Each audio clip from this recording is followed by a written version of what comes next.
اساتذہ سرمایہ اہل سنت خطیب اہل سنت میرے مسجد مربی حضرت علامہ مولانا قاری محمد یوسف نقشبندی دعوت برکات ملالیہ آپ کا عالمانہ مفسرانہ بیان شروع ہو جاتا ہے.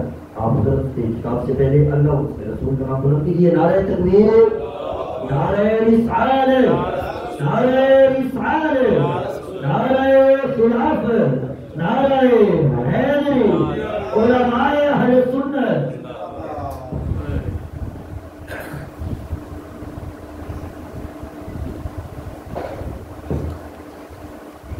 نحمده ونصلي ونسلم على سيدنا وحبيبنا وحبيب ربنا وطبيبنا وطبيب قلوبنا ورحيمنا وكريمنا وملجانا ومأوانا ووكيلنا وكفيلنا ووسيلتنا ومولانا محمد المصطفى صلى الله عليه وعلى آله وأصحابه نجوم الهدى وأولياء أمته وعلماء ملته وأهل سنته أجمعين. أما بعد فأعوذ بالله من الشيطان الرجيم. بسم الله الرحمن الرحيم. وقضى ربك ألا تعبدوا إلا إياه وبالوالدين إحسانا إن يبلغن عندك الكبر أحدهما أو كلاهما فلا تقل لهما أف ولا تنهرهما وقل لهما قولا كريما واخفض لهما جناح الذل من الرحمة وقل رب ارحمهما كما ربياني صغيرا. صدق الله ومولانا العظيم وصدق رسوله النبي الكريم. نحن على ذلك لمن الشاهدين والشاكرين والحمد لله رب العالمين. سبحانك لا علم لنا إلا ما علمتنا إنك أنت العليم الحكيم. السلام عليكم ورحمة الله وعلى آله وصحبه وسلم. الله يا خاتم النبيين يا رحمة للعالمين مولاي صل وسلم دائما أبدا على حبيبك خير الخلق كلهم محمد سيد الكونين والثقلين والفريقين من قرب ومن عدم. هو الحبيب الذي ترجى شفاعته بكل هول من الأحوال الكارثة. ثم الرداء عن أبي بكر وعن عمر وعن علي وعن عثمان ذكرهم. نهايتي وجب الاحترام وفي المقام حضرت علامہ مولانا قاری محمد صادق سیدی سعادت برکات ملالیہ اور دیگر مہمان علیہ کرام کی قدر اور آج کے ہمارے میزبان محترم مقام جناب محترم اور وزیر احمد صاحب اور ان کے تمام سادات گام. اللہ رب العزت کی تعریف و توصیف اور حضور نبی کریم صلی اللہ علیہ وآلہ وسلم کی بارگاہ میں عالیہ مصنی نگران میں درود و سلام. خالق کائنات کا بے پایہ کرم ہے اور اس کی خصوصی مہربانی ہے تو اس نے ہم سب کو بن مانگے اپنے محبوب علیہ السلام کی امت اندر پیدا فرمایا، اور خالق کائنات کا ہمارے پر بہت بڑا احسان ہے اور اس پر بہت شکر ہے۔ تو سنیے، اپنی خاص توفیق اور اپنے محبوب علیہ السلام کے توسل سے ایمان جیسی عظیم الشان نعمت سے مالا مال فرمایا۔ اس کی بارگاہ میں دعا ہے اللہ تعالی ہم سب کو اپنے پیارے محبوب علیہ السلام کے توسل سے ایمان پہ زندہ رکھے اور ایمان پر ہی موت عطا فرمائے، ایماندار عادل صبر عطا فرمائے، آخری سانس تک غیروں کی محتاجی سے محفوظ فرمائے اور اپنا ہی موت رکھے۔ یہ دعا کرتے رہا کریں اللہ تعالیٰ ہم سب کو کلمات مصطفیٰ صلی اللہ علیہ وسلم پر عمل پیرا ہونے کی توفیق عطا فرمائے۔ صاحب خانہ اپنے گھر میں بڑے خوبصورت انداز میں ماہانہ قرآن کا سلسلہ شروع کیا ہوا ہے، اور آج بھی اسی سلسلے کی ایک کڑی ہے۔ پہلے ٹائم گرمیوں میں مغرب سے عشاء تک تھا، اب انشاءاللہ اتنے سردی کے مہینے ہیں، انشاءاللہ عشاء کے بعد ہمارا سلسلہ جاری رہے گا، اور درس قرآن کا کروانا، شریک ہونا یہ گناہوں کا کفارہ بھی ہے، بخشش کا ذریعہ بھی ہے، اور لفظ آتی وَجَعَلْنَا رَسُولَهُ کہ جہاں بھی درس قرآن ہوتا ہے، یہ قرآن و سنت کی تعلیمات کا سلسلہ جاری رہتا ہے، وہاں فَأَنزَلَ السَّكِينَةَ اللہ کی سکینہ کا نزول ہوتا ہے۔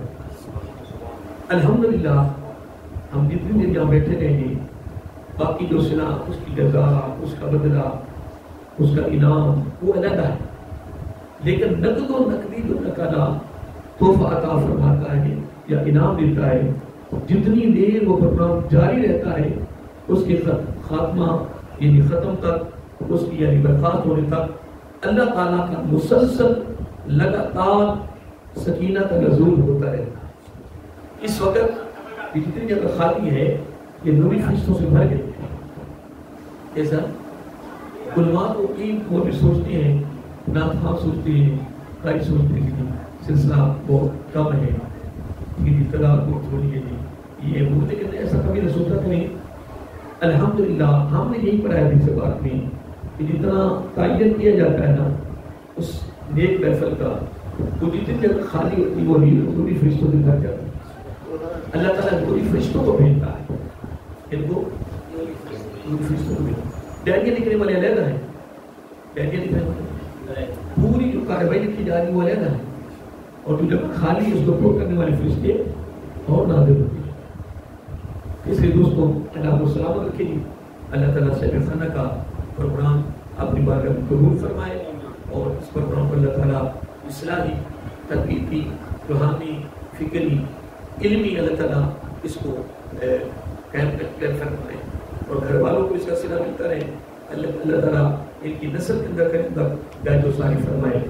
تو میں نے یہ سورۃ بنی اسرائیل کی 15واں پارہ ہے، 15واں پارہ ہے، اور سورۃ بنی اسرائیل ہے، اس کی میں نے 2 آیات کا میں نے تلاوت کرنے کا اور اپنے سننے کا شرف حاصل کیا ہے۔ 23 اور 24، 23 اور بولے سورت کا نام کیا ہے؟ سورت بنی اسرائیل۔ پارہ کون سا ہے؟ ایت نمبر ہے 23 اور 24۔ اب اس 2 ایتوں میں اللہ تعالیٰ نے بڑا خصوصی پیغام دیا، اور دیا کن کے حوالے سے ہے؟ والدین کے حوالے سے۔ اور بھی مختلف مقاموں پر اللہ تعالیٰ نے والدین کے بارے میں مختلف طریقوں سے یعنی خدمت کا، حسن سلوک کا، محبت کا درس دیا، لیکن ان 2 آیات میں تو اللہ تعالیٰ نے خصوصی طور پر درس دیا اور پیغام دیا، کن کے حوالے سے؟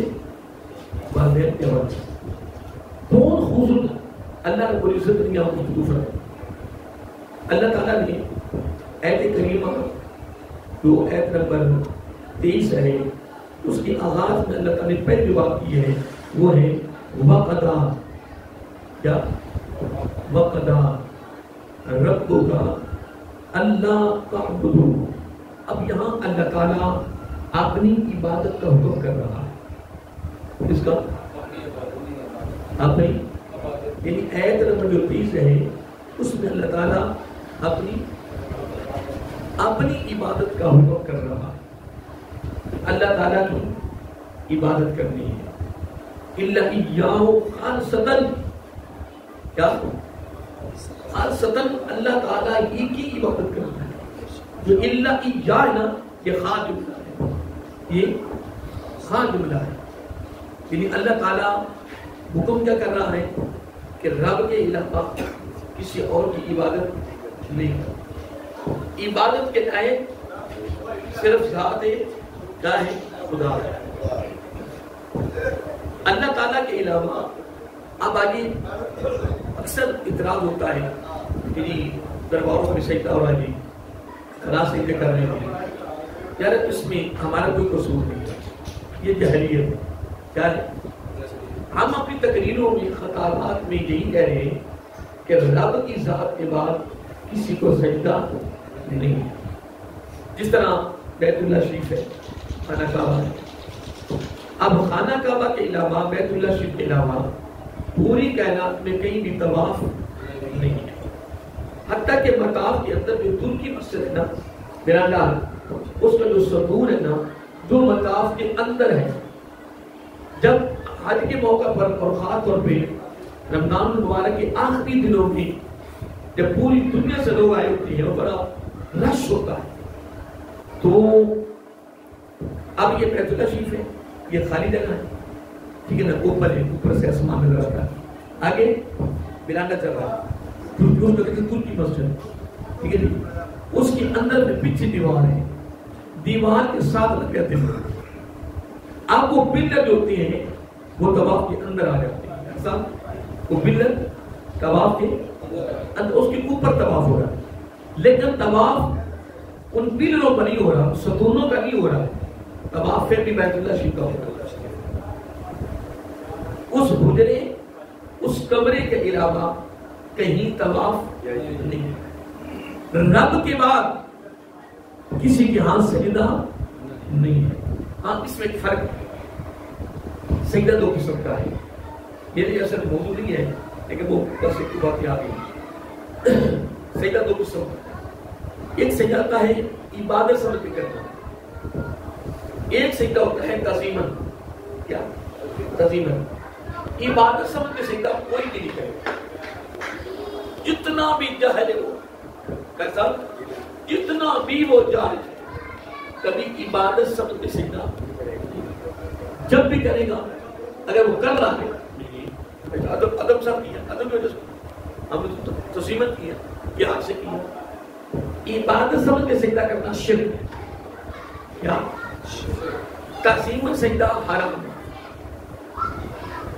یہ ایک فرق ہے، ایسا آپ علم ہے، تعظیماً سجدہ کیا ہے؟ حرام ہے، شرک نہیں ہے، عبادت سمجھ کے سجدہ کرنا شرک ہے۔ آج تک جتنا بڑا جہل مطلق ہو، بلے درجے کا وہ جاہل ہو، اس سے پوچھو گے نا تو وہ کبھی لفظ عبادت استعمال نہیں کرے گا، وہ کہ جہاں میں اس کو خدا دامنا کے سجدہ کرو، میں تو یار بس ادب نے کیا، لیکن وہ کیا ہے؟ وہ بھی حرام ہے، وہ بھی، لیکن شرک میں فرق ہے، شرک حرام میں فرق، ان اللہ لا یغفر ان یشرک ما دون ذلک لمن یشاء، اللہ تعالیٰ فرما رہا ہے کہ بے شک میں ہر گناہ معاف کر دوں، ہر گناہ پر شرک معاف۔ ہمارے ہاں تعظیماً سجدہ کرنا بھی حرام ہے، عبادت سمجھ کے کرنا شرک ہے، اگر تعظیم کو کر رہا ہے حرام ہے لیکن معافی ہے، کیا معافی، پر ادھر معافی نہیں، اور وہ کرتا بھی نہیں، وہ بھی باقی بات آپ کے سمجھ میں آ گئی، بولیے یہ مسئلہ وَقَضَىٰ رَبُّكَ أَلَّا تَعْبُدُوا إِلَّا إِيَّاهُ، اللہ رب العزت نے خالصتاً اپنی عبادت کا حکم دیا، میری عبادت کریں۔ بس اپنے حکم کرنے کے بعد آگے ساری جو گفتگو ہے وہ والدین کے حوالے سے، اور آپ نے توجہ رکھنی ہے۔ اللہ تعالیٰ اس کے بعد کیا فرما رہے؟ متصل، اپنی عبادت کے حکم کے متصل، فوراً، کوئی اور بات نہیں کی۔ اگر عبادت کے بعد متصل والدین کی بات کی ہے، اس کا مطلب یہ ہے کہ اللہ رب العزت کی بارگاہ میں والدین کا بڑا مقام۔ اور آپ نے سنا آگے لفظ آ رہے ہیں کہ والدین جو ہے یہ مجازی رب ہے، مجازی۔ اللہ تعالیٰ ہمارا حقیقی رب ہے، کیا ہے؟ تو والدین بھی رب ہے لیکن مجازی۔ اللہ غیب ہے، پیچھے سے ساری سپورٹ اللہ کر رہا ہے، کون دے رہا؟ اللہ تعالیٰ دے رہا، لیکن اگر ظاہری طور پہ پرورش کون کر رہے ہیں؟ والدین کر رہے ہیں۔ اب پیچھے سے دینا وہ بھی لفظ رب استعمال ہوگا، جو آگے سارا کچھ کر رہے ہیں ظاہری طور پر وہ بھی لفظ، کیونکہ رب کا معنی ہے پالنا، کیا ہے؟ الحمدللہ رب العالمین۔ تمام تعریفیں اس ذات کے لیے ہے جو تمام جہانوں کا پالنے والا ہے۔ اب وہ غیب ہو کر پال رہا، سارا کچھ دے رہا ہے، تو وہ بھی رب ہے۔ تو جو ظاہری طور پہ سارا کچھ کر رہے وہ بھی رب ہے، پر فرق کیا ہے؟ وہ حقیقی رب ہے، یہ اس طرح جو خامد ہوتا ہے وہ اپنی بیوی کا مجازی رب، والدین اولاد کے، خامد اپنی بیوی کا۔ ام المومنین حضرت عائشہ الصدیقہ رضی اللہ تعالی عنہا ایک دن عرض کرتی ہے، یا رسول اللہ صلی اللہ علیہ وآلہ وسلم، میرا دل کرتا ہے، درخت ہے، پتھر ہے، ٹھیک ہے جی، جانور ہے، آپ کو سجدہ کرنا ہے۔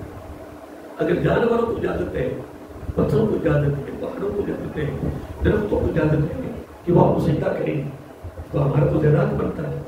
میرا دل کرتا ہے کہ میں آپ کو سجدہ نہ کروں۔ اس موقع پر آقا علیہ السلام بھی ایک جملہ فرمایا تعلیماً امت کے لیے، فرمایا عائشہ رضی اللہ عنہ، ہاں رب کے بعد اگر حکم ہوتا سجدے کا تو بیوی کو حکم ہوتا کہ اپنے خامد کو سجدہ کرنا، لیکن رب کے بعد کسی کو سجدہ کرنا جائز ہے، اجازت ہے، ٹھیک ہے۔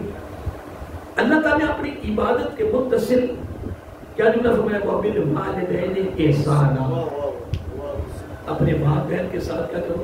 نیکی، احسان، نیکی، حسن سلوک، محبت، پیار، خدمت، جو بھی جملے سما کر وَبِالْوَالِدَيْنِ إِحْسَانًا، اندازہ لگائیں کہ اللہ نے وَقَضَىٰ رَبُّكَ أَلَّا تَعْبُدُوا إِلَّا إِيَّاهُ کہ فوراً بعد اپنی عبادت، کیا اپنی عبادت کے فوراً بعد جو رب نے دوسرا حکم کیا ہے نا، جو رب کو بہت ہی پسند ہے، وہ والدین کی عبادت۔ کس کے بارے میں؟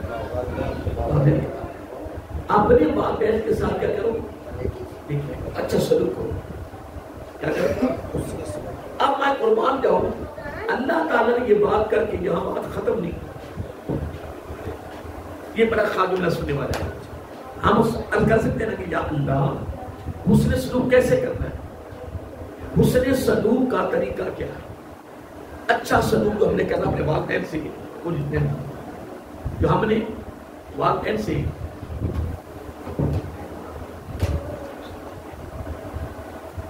تو میں بات کر رہا تھا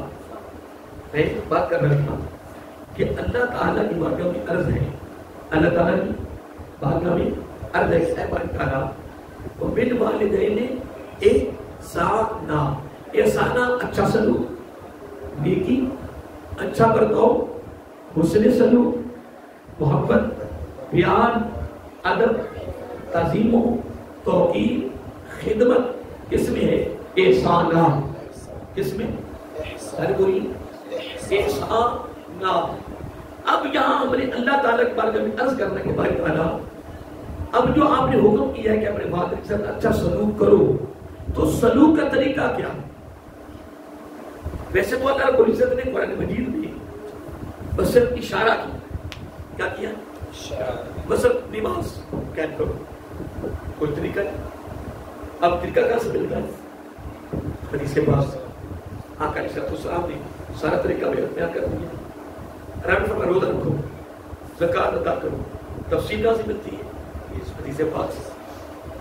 لیکن یہاں رب نے کمال کر دیا کہ وبالوالدین احسانا، یہ جملہ استعمال کر کے آگے اللہ رب العزت نے اچھا سلوک، احسان، نیکی، خدمت کا مکمل اللہ تعالی نے طریقہ بھی بیان کیا.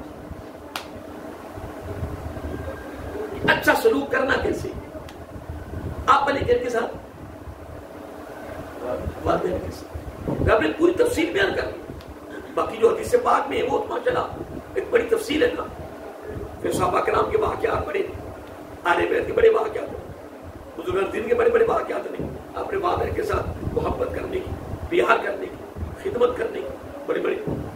مثلا میں ایک مثال دیتا ہوں یہاں کہ حضرت امام حسن رضی اللہ تعالی نے پوری زندگی اپنی والدہ محترمہ کے ساتھ بیٹھ کے کھانا نہیں کھایا مل کے. جبکہ تعلیم بار کیا ہے؟ بار تعلیم کیا دی جا رہی ہے؟ بار لوگوں کو کیا طریقہ دیا جا رہا ہے؟ مل کے کھانے پر. کس پر؟ اور آج بھی عربیوں کا طریقہ مل کے کھانا اور دسترخوان بچھا کے کھانا. ہم تو جو آیا وہ ٹھیک ہے جی کھا رہے ہیں، آج تیسرا آ رہے جی. طریقہ ہمارے عجیب ہے. ایک مطلب پہلے کام سے آ گیا، ایک دوسرا آ گیا، ایک تیسرا آ گیا. نظام ایسا چل رہا. ایک صحابی آئے آ کے عرض کیا یا رسول اللہ صلی اللہ علیہ وسلم، گرمی نہ حالات سنگین ہو گئے، حالات سنگین ہو گئے، تو آپ کچھ دعا فرما دیں، کوئی عطا فرما دیں، ادھر کے حالات ٹھیک ہو جائے. اللہ آقا علیہ السلام نے پوچھا کھانا کیسے کھاتے ہیں؟ کھانا کھانا تو ہم الگ الگ کھاتے ہیں. پھر آقا علیہ السلام نے آج کے بعد دسترخوان بچھانا ہے اور آج کے بعد کھانا مل کے کھانا. پھر میرا آقا علیہ السلام نے کیا فرمایا؟ جس گھر میں کھانا مل کے کھایا جائے اس گھر میں کبھی فاقہ نہیں. کیسا وظیفہ ہے؟ بولیے نا. لیکن بدقسمتی ہماری یہ ہے، اجمل غور کریں، بدقسمتی ہماری یہ ہے کہ ہم نے آقا علیہ السلام کی تعلیمات پر عمل نہیں کرتا. رونا ہے، پٹنا، کبھی اس کے پاس جانا ہے، کبھی اس کے پاس جانا ہے. میں منع کر رہا ہوں، میں کوئی روک تو نہیں رہا کہ تم دعائیں نہ کر دو، تم بزرگوں کے پاس نہ جاؤ، تم اللہ والوں کے پاس نہ جاؤ، جاؤ دعائیں کرواؤ. لیکن کمال یہ نہیں ہے کہ تم فقط دعاؤں تک رہو. کمال یہ ہے کہ تم تعلیمات مصطفیٰ صلی اللہ علیہ وسلم پر عمل کر، پھر انشاءاللہ کبھی زندگی میں کمی نہیں آئے. کبھی زندگی میں کمی نہیں آئے. محترم میں ایک بات کر رہا تھا، حضرت امام حسن مجتبیٰ رضی اللہ تعالیٰ کی، کہ آپ بات تعلیم یہ دے رہے ہیں گھر میں کبھی امی جان کے ساتھ، اپنی والدہ کے ساتھ پوری زندگی ان کے مساسی تک اکٹھا کھانا نہیں کھانا. اب اس پر پھر تبصرہ ہو گیا، اس پر تبصرہ ہو گیا. پوچھا گیا کہ امام صاحب تعلیم تو یہ دی جا رہی ہے کہ کھانا اکٹھا کھاؤ اور والدین کے ساتھ مل کے کھانے کو اور کمال ہے. آپ نے پوری زندگی اپنی والدہ کے ساتھ بیٹھ کے کھانا نہیں کھایا، کیا راز ہے؟ تو امام حسن مجتبیٰ رضی اللہ کمال جواب دیا، کہیں گے سر ایک ڈر سے نہیں کھانا کھایا، ایک ڈر کی وجہ سے کھانا نہیں کھایا. مثلا یہ تھال ہے، یہ تھال ہے، اس میں کھانا نہیں کھایا. اب ایک لقمہ میں اٹھانے لگا، اب اس لقمے پر میری امی جان کی نظر آئے، میری امی جان کی نظر میرے اٹھانے سے قبل کیا پڑ گئی. اب وہ لقمہ میری امی جان کی نگاہ میں آ گیا. کہیں ایسا نہ ہو کہ اس لقمے کو میں نہ اٹھا لوں، اس ڈر سے میں کھانا نہیں کھایا کہ یہ بھی بے ادبی نہ ہو.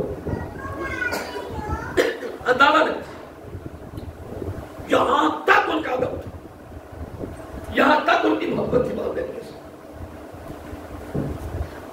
اگر دیکھا جائے تو میرے خیال میں اس سے بڑی کوئی مثال نہیں ہو سکتی. حضرت ابو ہریرہ رضی اللہ تعالیٰ عنہ الحمدللہ ان کا مقبول تھا. حضرت ابو ہریرہ بڑے حدیثوں کے راوی ہیں, اللہ ان کا مقبول تھا. علامہ ابن جوزی اس کو لکھتے ہیں اپنی کتاب میں, صلہ رحمی اور اس نے ان کے والدین کی کتاب بڑی پیاری ہے. اس میں علامہ ابن جوزی لکھتے ہیں العلامہ کہ حضرت ابو ہریرہ کا مقبول یہ تھا کہ جب بھی وہ داخل گھر میں ہوتے پہلے امی جان کی بارگاہ میں سلام عرض کرتے, جب جاتے تو سلام عرض کر کے جاتے. سلام کے بغیر کبھی بھی گھر میں داخل نہیں ہوتے, کبھی سلام کے بغیر گھر سے, جب تک والدہ محترمہ زندہ رہی ہے, حیات رہی ہے, اس وقت تک حضرت ابو ہریرہ رضی اللہ تعالی والدہ کے ساتھ یہ محبت کی ہے. آتے بھی سلام بولیے. اب ایک محترم ٹائم زیادہ ہو جائے گا, میں قرآن کے حوالے سے بات کر رہا تھا تو اللہ تعالیٰ نے کیا فرمایا اپنی عبادت کے بعد متصل کیا حکم کیا.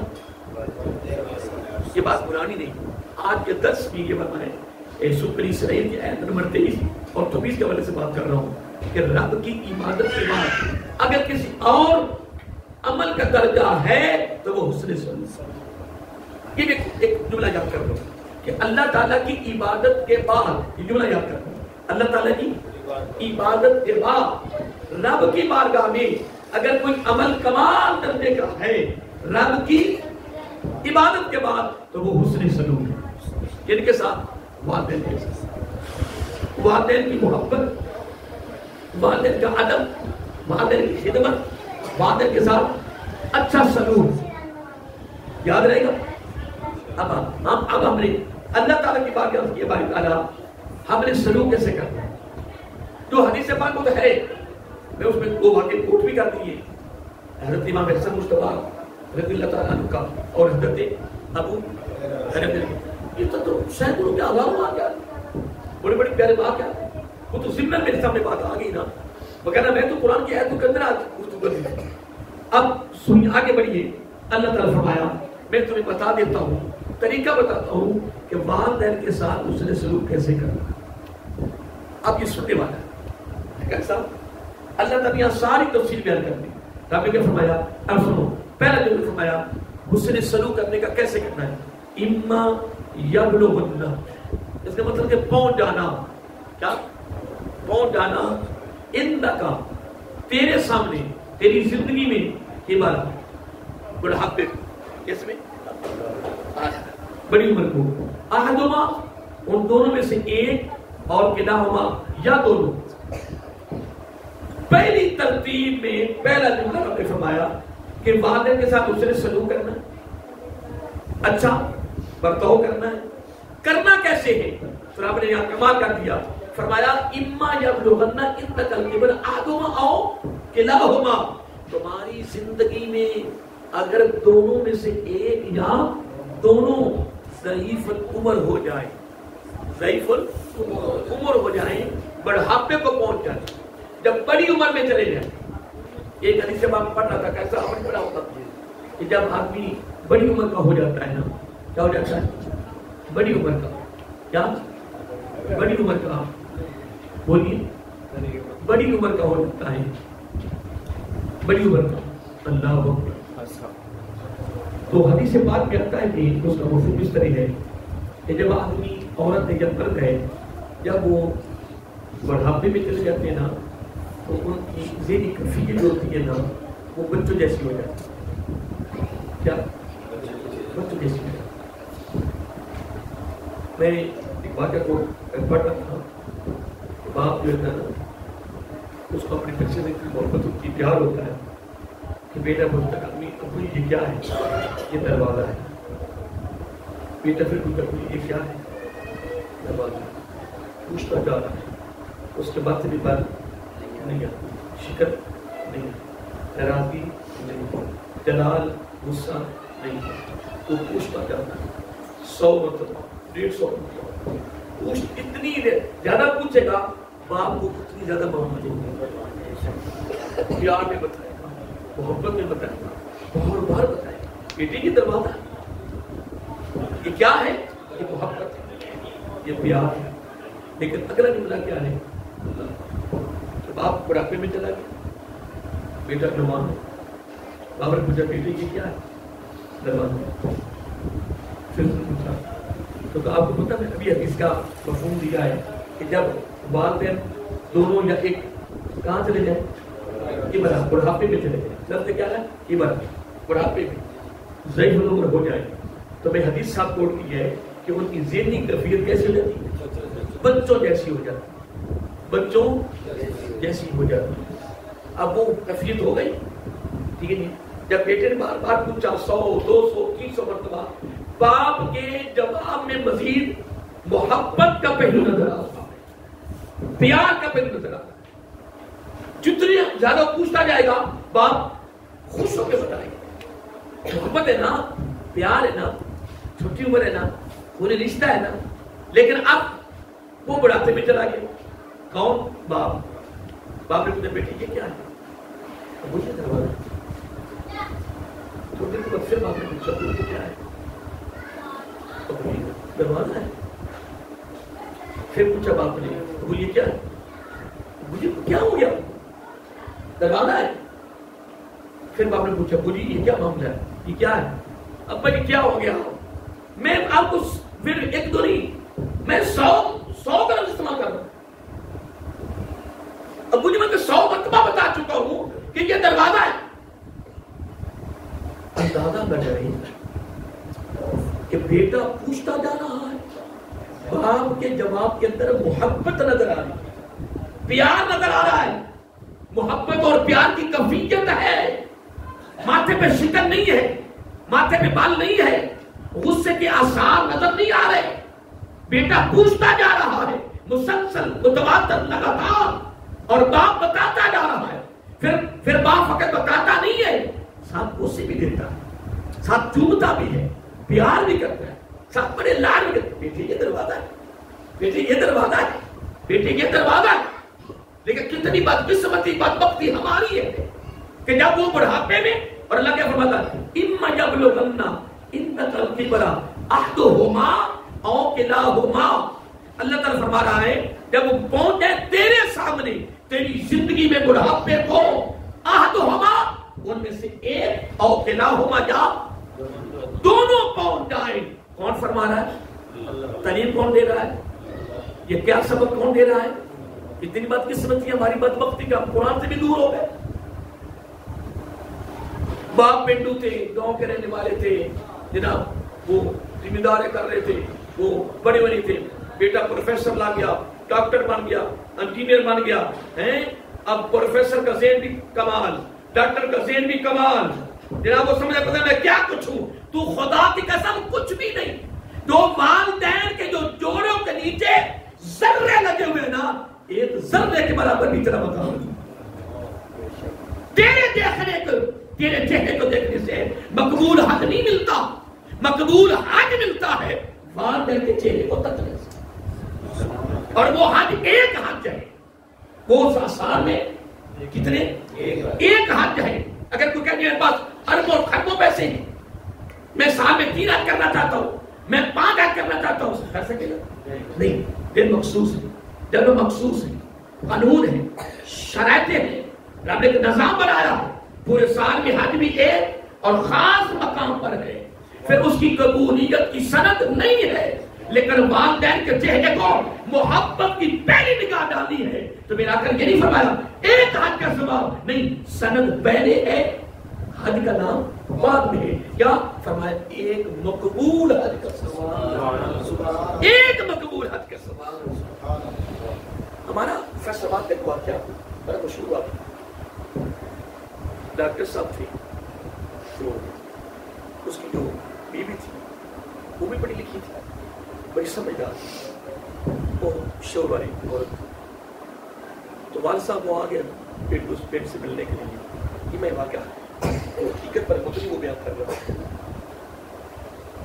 اس نے وہ جس طرح چادر باندھی ہوتی ہے، وہ چادر باندھی تھی وہی بھائی اوپر صاف جس طرح وہ باندھا ہوگا، یعنی جس طرح وہ سامنے ساتھی باندھا ہوا، جس طرح وہ جس طرح پھرنے کے اندر وہ ساتھی باندھتے.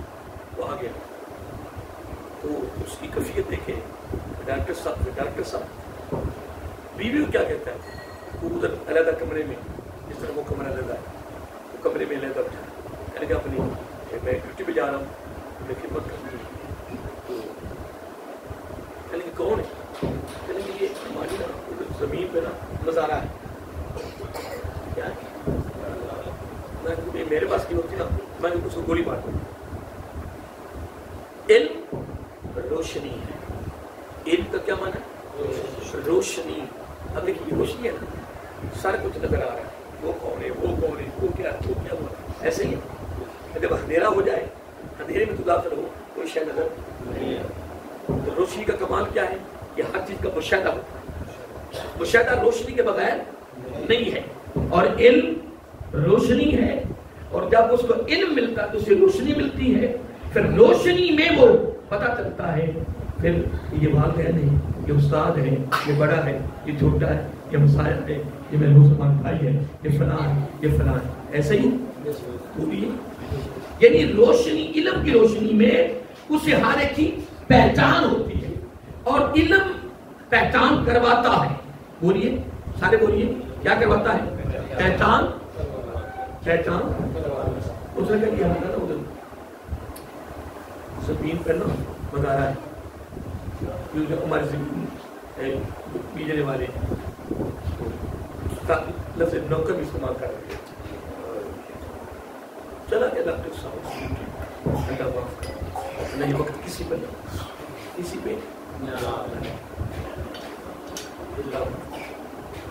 سمجھدار عورت کھانا دینے گئی. اس نے پوچھ لیا کہاں سے ہے؟ گاؤں سے. وہ باپ میرا سمجھتا تھا.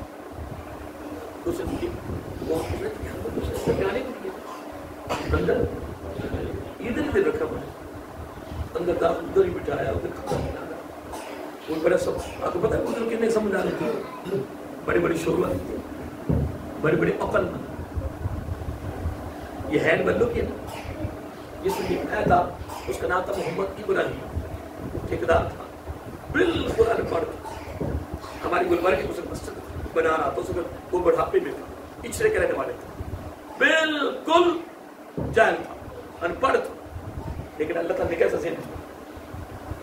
اور جب وہ مینار بنانے لگے مسجد کا، اس کی جب بیس بنانے لگے تو جڑا انجینئر آتا پڑھا لکھا، اتنا سیمنٹ، اتنی ریت بدلی، کہیں اسے تھپڑ کھائے. اس نے کہا تو پڑھ کے آئے، کہاں سے پڑھ کے آئے ہو، کہاں سے کورس کر کے آئے؟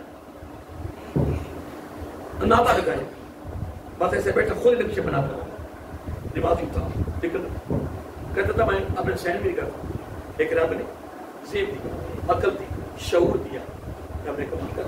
اس طرح پنڈ میں بڑے باپے بڑے بڑے ہمیں جائیں بھی ہوتے ہیں نا، لیکن اور اس کو بتاؤ اس نے لیکن مجھے اندر جانے نہیں دیا، ادھر بٹھایا ہوا. وہ عورت نے پوچھ لیا، تو نے بزرگوں آپ کہاں سے آئے گا؟ لیکن نہیں، جو تیرا خامد ہے نا اس کے گاؤں سے آیا. تو پھر کیا اس ٹائم کے ساتھ کہنے کہ میں ماں کا قسم تجھے پنجابی کہنا ہے، ٹھیک ہے، میں ان ماں کا قسم. پتہ لگ گیا، پتہ اس کو لگ گیا. ڈاکٹر اور تو بڑی پریشان ہو، اتنی پریشان ہوں جتنا بھی کہنا. جب ڈاکٹر واپس آئے نا، آتی اس نے کہا ڈاکٹر صاحب میں آپ پہ بہت خوش ہوں، بہت راضی ہوں، عامر پر راضی ہوں. اب شادی کی تو راضی ہو نا، اور وہ شادی محبت کی تھی، پیار کی تھی. کہہ رہے کہ میں آپ پہ بہت راضی ہوں، بہت خوش ہوں. میں آج بھی خوش ہوں، اور قیامت والے دن بھی خوش ہوں گے. اللہ تعالیٰ کے درمیان ایک بھائی ہوں تو میرے پر خوش ہو، بہت خوش ہوں. کہہ رہے کہ اگر آج میری ایک بات مان لو تو میں آپ کو شکریہ ادا کروں. کہہ رہے مجھے طلاق دے. خامن کہنے لگا وہ کیوں؟ بس آپ کتنا ہی گھر کیسے کہنے جو آج باپ اپنے نوکر سمجھی وہ کل کیسا سلوک کر رہے. کسی نے آج باپ کو نوکر کہا، ساتھ رو پڑی، ہم کو بیان سوا. ڈاکٹر صاحب کیا علم حاصل کیا ہے؟ وہ جو تمہارا باپ وہاں بیٹھا ہے نا، جو میں نے پڑھا ہے اس کے جو جوتے کے نیچے ذرات لگے نا تو اس کے مقام کو نہیں پہنچ سکتا. آج تو آپ نے اس نے کہا میں نے کیا کہنا تھا, میں اس کی چادر کو دے کر میں نے برا سمجھا تھا, میرے والدین نہیں ہیں, مجھے نہیں پتا کہ پنڈوں کے اندر بابے کیسے ہیں اور کس طرح زندگی بسر کر رہے, اور آج تو ڈاکٹر بن کے تو خدا بن گیا. یہ تیرے پاس جتنی ڈگریاں ہیں, جتنا عہدہ ہے, جو فضیلت ہے, یہ سارا کچھ تیرے والد کی برکت ہے. حقیقت ہے نہیں رہی. دوسرا کہ طلاق لے کے قاری صاحب کی ایک واقعہ نہیں ہے, بے شمار واقعہ. ایک میں بات کروں, یہ جو حدیث ہے, یہ جو حدیث ہے, یہ نبی پاک نے کیوں فرمایا؟ آپ اس کا غور کرتے ہیں. آقا صلی اللہ علیہ وسلم جس دن والدین اپنے بیٹے سے یا اولاد سے مانگتے ہوئے جھجک گئے, کیا جھجک گئے, وہ اولاد کی ہلاکت کر دیں. یہ جملہ 1400 سال نبی علیہ السلام نے کیوں فرمایا؟ اس کا مطلب یہ ہے کہ اولاد میں سے کچھ ایسے لوگ ہیں, بیٹا ہوگا یا بیٹی, جو کڑوے ہوں گے, بڑے عجیب سے ہوں گے, چہروں میں مسکراہٹ نہیں ہوگی, اور والدین کو دیکھ کے خوف کریں گے کہ بیٹا بنا اکھڑ دماغ میں بڑا عجیب سا ہے, وہ والدین اس سے کنارہ کشی کریں گے. اگر ایسا معاملہ نہیں تو نبی پاک نے پھر کیوں فرمایا؟ یہ معاملہ ہے. اگر یہ معاملہ نہ ہوتا, خدا کے تمہیں رب کا بھی 1400 سال پہلے قرآن میں فرمانے کی ضرورت نہ پڑتی. کیسے لفظ ہے؟ اما یبلغن عندک الکبر احدہما او کلاہما. میں اکثر اپنی ماں کہتا تھا, مگر امی جان یہ باقی بیٹوں کو چھوڑو, باقی بیٹوں کو بس آپ ایک چیز جب بھی مانگنی ہے نا مجھ سے, مانگنی نہیں ہے, آرڈر کر, کیا کہتے آرڈر, اور آستہ بات نہ کیا کرو. اگر تم نے آستہ بات کی میں ہلاک ہو جاؤں. میرے ممبر پہ بیٹھ کے تقریروں کا کوئی فائدہ نہیں, کچھ فائدہ نہیں میری تقریروں کا, میری بات ہو. جب میرے آقا کی حدیث ہے کہ والدین راضی نہیں, وہ خلاف کعبہ کو پکڑ کر رو رہے, اتنا روئے کہ اس کا پانی ختم ہو جائے, پھر خون ختم ہو جائے. جب پانی بھی ختم, خون بھی ختم, پھر آگے فرمایا سوکھی لکڑی کے اندر سوکھ جائے, ولا ينظر اللہ, رب نے دیکھ نہیں ہو, رب نے دیکھنا ہی نہیں اس کی طرف. پھر یہ بات تو بڑی دور کی بات ہے, اس کی بات قبول ہو جائے. امی جان آرڈر کیا کرو جلال میں, بیٹے ابھی یہ کام کرو, یہ کر کے لاؤ. مجھے خوشی ہو کہ میری ماں جھجک تو نہیں. اگر تم جھجک گئی ہم تو ہلاک ہو جائیں گے, تباہ برباد ہو. ہمارے پر لے کے آ رہے تھا, ہمارے پر کچھ بھی نہیں رہے, تو ختم ہو جائے. اگر میڈیا ہم نے قرآن پڑھا, ہم نے قرآن پڑھا. آگے میں ایک بات آپ کو بتاتا ہوں, آپ حیران ہو جائیں گے. میں جب اس جملے کو پڑھتا ہوں میری خدا قسم عجیب کیفیت ہو جاتی ہے.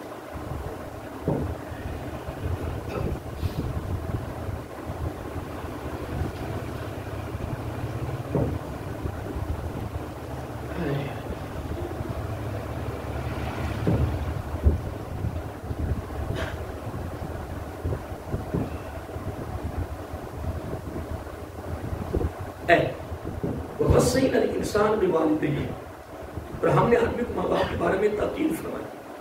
وصینا, ہم نے وصیت فرمائی انسان کو کن کے بارے میں؟ والدین. حملہ تو ہو, اس کی ماں نے, امہ, اس کی ماں نے جب اپنے پیٹ میں رکھا, وہنن علی وہن, ماں نے اسے پیٹ میں رکھا, کمزوری پر کمزوری جلتی ہوئی. کیا؟ وہنن علی وہن, تکلیف پر تکلیف. ماں نے تکلیف پر تکلیف جھلی, کس کے لیے؟ اولاد کے لیے. 9 ماہ پیٹ میں رکھا, پھر جب پیدائش کا وقت آیا پھر وہ حیاتی اور موت کی کشمکش میں تھی.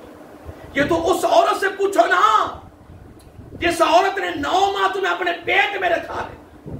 پھر جب پیدائش کا وقت تھا پھر اس ماں سے پوچھ کہ تیری ماں کو تیری خاطر کتنی تکلیف اٹھانی.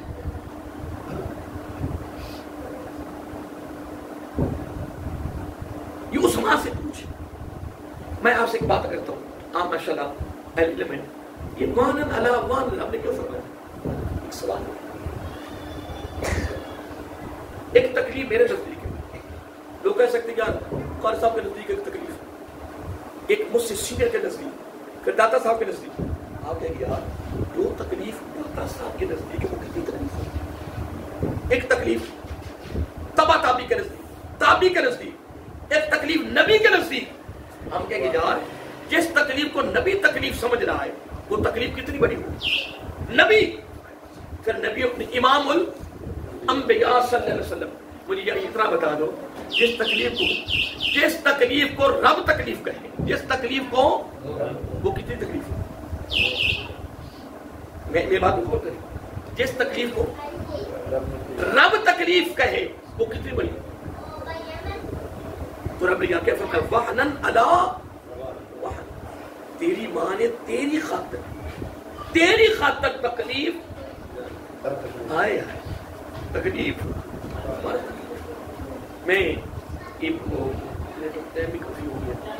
میں وہ پڑھ رہا تھا کہ حضرت باجد مستانی رحمۃ اللہ علیہ اپنا خانہ کعبہ کے طواف کر رہے تھے، تو صاحب ایک شخص نوجوان تھا، اس نے جھولی بنائی ہوئی تھی.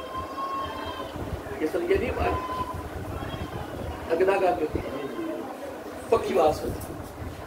اس طرح وہ حبشی عورتیں عامل اللہ کا آپ کو موقع دینا حج میں دیکھا تو اب دیکھیں کہ وہاں وہ عورتیں ہیں نا وہ حبشی، انہوں نے پیچھے نا جھولی بنائی، اس کے اندر اپنا نا بچے کو رکھا ہوا 6 ماہ کا 7 کا، اس کو پیچھے رکھ کے نا پھر وہ طواف کر رہی ہوتی. وہ نوجوان اس طرح سے جھولی بنائی ہوئی تھی. آپ نے دوران ہی تو آپ پوچھا اے نوجوان یہ پیچھے کیا ہے؟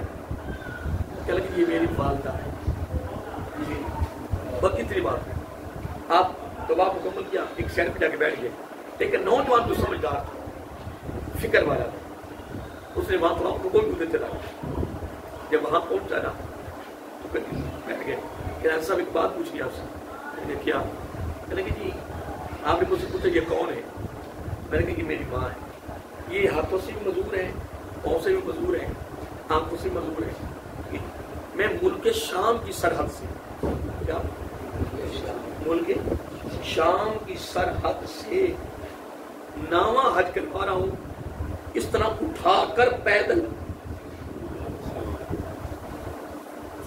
ملک شام کافی دور ہے خانہ کعبہ سے، مکہ المکرمہ سے، کنواں حج 9 حج. اس طرح جھولی میں بٹھا کر حضور ہے نا، تو وہ بھی پیدل.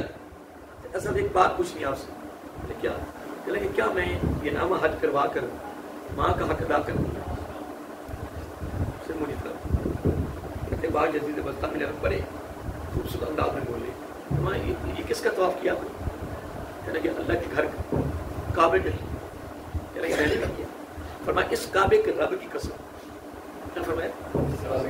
اس کعبے کی یعنی رب کعبہ کی قسم جس کے قبضے میں تیری اور میری جان ہے، تو نامہ حج پیدل کروا کر میں اپنی ماں کا قضا کر دیا.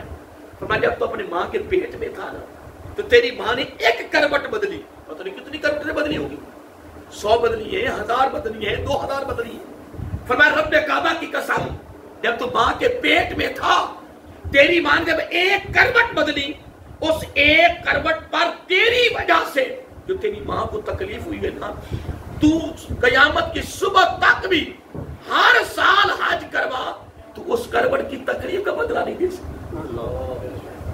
تو کر بنا ہوا حج کر کے ماں کا قضا کرو. یہ ابھی میں ایک مثال ہی دی ہے، وہ رب کیا تو کتابیں بھری پڑی. صرف میں اتنی بات پوچھتا ہوں کہ اللہ تعالیٰ کو فاہنن علی وحن کیوں؟ ایک نمبر پھر قاری صاحب وصینا بس یہ رب نے کیوں فرمایا؟ رب کہتا ہے میں وصیت کر رہا ہوں انسان کو.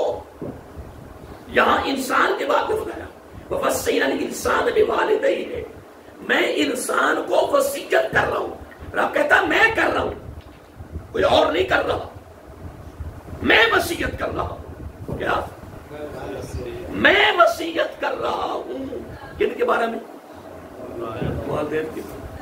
پہلے میں استعمال کیا تھا والدین، تو ساتھ ہی ذکر آ گیا ماں کا. پہلے دونوں کا وصیت دونوں کے بارے میں فرمایا، لیکن آگے انفرادی طور پر کس کا ذکر آیا؟ فقط ماں. فقط برا میں آپ کے دوستوں بڑا ٹائم لے لیا ہے اور میں کچھ آپ کو دے تو نہیں سکا، لیکن میں اس کو جملے کو تھوڑا سا مکمل کر کے میں انشاءاللہ ختم کرتا ہوں. اللہ تعالیٰ فرمایا کہ جب دونوں میں سے ایک یہاں، آپ کو یاد نہیں ہوگا، دونوں یہاں ایک کس چیز کو پہنچ جائے؟ بڑھتے کو کس کے سامنے؟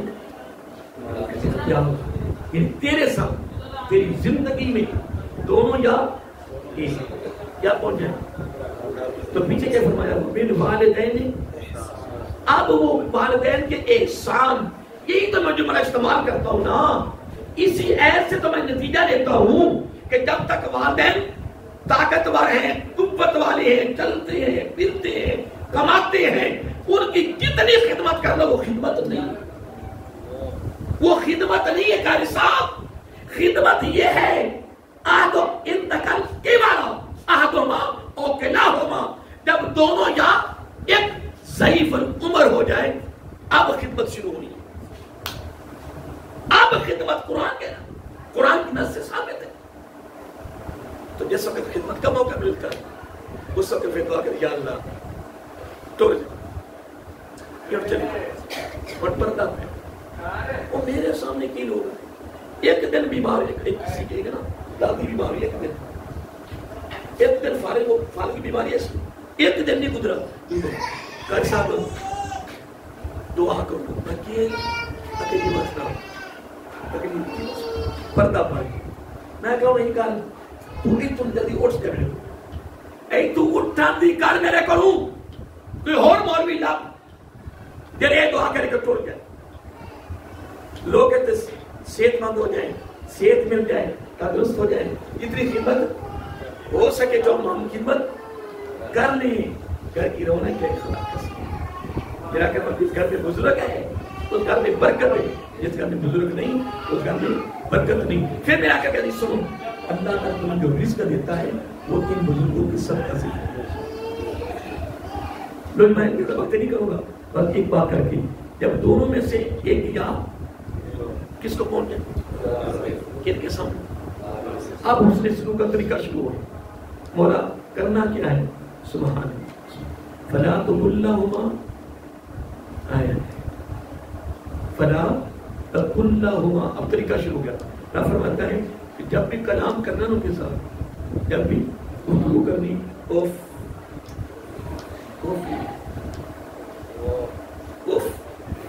اور میں اس سے پتا کیا لیتا ہوں؟ اس سے مراد یہ نہیں خاموش چپ خاموش، یہ نہیں، یہ تو ہے. اس کا دوسرا معنی بھی سن لو. اس سے مراد یہ ہے کہ والدین دونوں نے ایک نے کوئی بات کر دی، تیرے دل کو وہ بات اچھی نہیں لگی، بولا تو نہیں ہے پر ماتھے پہ بل آ گیا، لکیریں آ گئی، ماں کی نظر پڑ گئی، باپ کی نظر پڑ گئی. جب نظر پڑی نا وہ پریشان ہو کہ بیٹا بولنا تو نہیں ہے پر بیٹے کو اب والدین کیا ہو گئے دیکھ کر وہ پریشانی بھی رب برداشت نہیں کر رہا. اندازہ لگائیں رب کہتا ہے یہ معاملہ بھی نہ ہو کہ تیری پریشانی کو دیکھ کر بولنا نہ بولنا علیحدہ بات ہے، تیرے ماتھے پہ جو بل آیا ہے نا وہ بھی میں برداشت نہیں کرتا. رب کہتا ہے وہ بھی میں برداشت نہیں کرتا کہ تیرے والدین تیرے ماتھے کو بل کو دیکھ کر پریشان ہو جانا. لوگوں دوستوں میں آپ کا ٹائم کافی لیا ہے، میں تو آدھا گھنٹہ بیان کرنا تھا لیکن میں تقریباً گھنٹے تک پہنچ گیا، 2-3 منٹوں کا فرق ہے. تو انشاءاللہ کبھی موضوع کو چھیڑیں گے انشاءاللہ. بس دل کر رہا تھا آج کہ اس موضوع کی مناسبت سے ایک دو باتیں کریں. آگے چاندے کی باتیں ہیں جو اپنی اس سے سلوک کرنے کے طریقے بیان ہے، پھر حدیثیں ہیں، واقعات ہیں، بہت کچھ ہے. لیکن آج اس ماہانہ درس قرآن سے آپ اور مجھے جو سبق ملا ہے وہ یہی ملا ہے، جو پیغام ملا ہے وہ یہی ملا ہے کہ اگر ہمارے والدین دونوں میں سے دونوں ہیں یا ایک اگر حیات ہے، زندہ ہے، جتنی خدمت کر سکو کرو. بس آؤ محبت کی نگاہ ڈالو، مقبول ہے، جاؤ دیکھو مقبول ہے.